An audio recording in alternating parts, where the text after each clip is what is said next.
I'm here in my truck. Do you like my moonroof? Do you like my white leather seat? It's 3, 5, 8-seater capacity with a long storage for when you're vacationing. Do you like my hot control here? My hot leather seat. This is my white paint that I spilled over my truck. Do you like my digital control? This is a self-parking truck as well. It's very long. That's why I call it a truck. And it is a truck because it is very long. And I use it for my apartments. I'm currently here in my properties and I have this book all the time. And my kids have their book as well all the time. You see those 2 books there? Those are my kids. Now, I didn't have a fancy truck in the beginning. It took me 10 years to get a fancy truck like this. We leased this in 2018 and this was for over 100,000 when you lease it. And you know what? I do not really mind paying monthly lease payments to my Ford dealership because why? My apartments pay for this truck.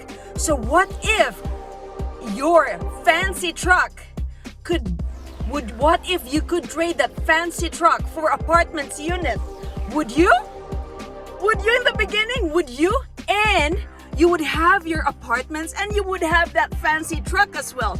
It's called delayed gratification because when we started with, I had a RAV4. My husband, when we got married, we also added a Nissan Versa.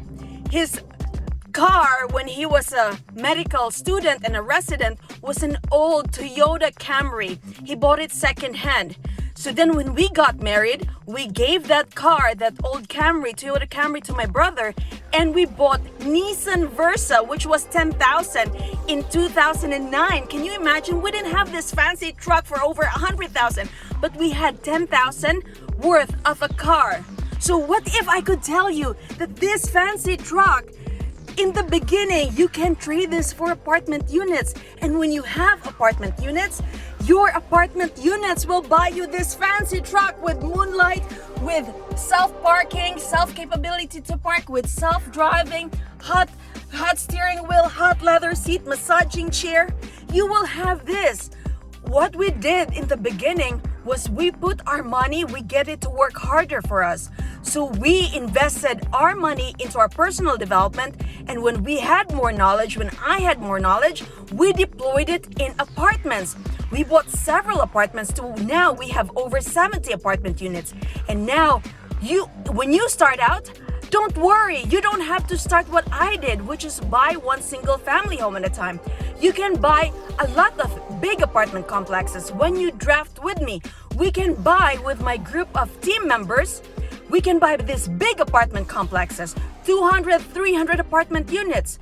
And you just need the minimum investment. And we can buy this fancy truck at some point in time while we stack all the apartment units. And the money that we get from these apartments, the distribution that we get, that I get from the apartment units, either every month or every 3 months, that helps me pay my monthly lease to the Ford dealership. And why I like to lease? Because number 1, it's a tax write-off for any business. If it's an ordinary and necessary and it's documented, it is a tax write-off in your business. And why do I like to lease? Number 2, every 3 months, except for the COVID when there was a shutdown, every 3 years, every 3 years, you can trade for another nice, modern, updated, brand new model of the truck or other SUV cars that your heart desires. So, my dear friends, what are we waiting for? Have a delayed gratitude. What if you could trade this fancy truck in the beginning for apartment units? And when you stack those apartment units, you'll have that fancy truck that your apartments are paying for. Isn't that good? You still have your capital, the capital that you invested in the apartments, and you have your fancy truck that the money that you pay is coming from your apartment investments. So isn't that a great trade-off in the beginning? Would you trade off? I would. Let me know in your comment section below. Let me know in the comment section below, and I would love to hear from you. I do read my comments, so let me know. Let us go. Well, cannot wait. Let's go. Let us go.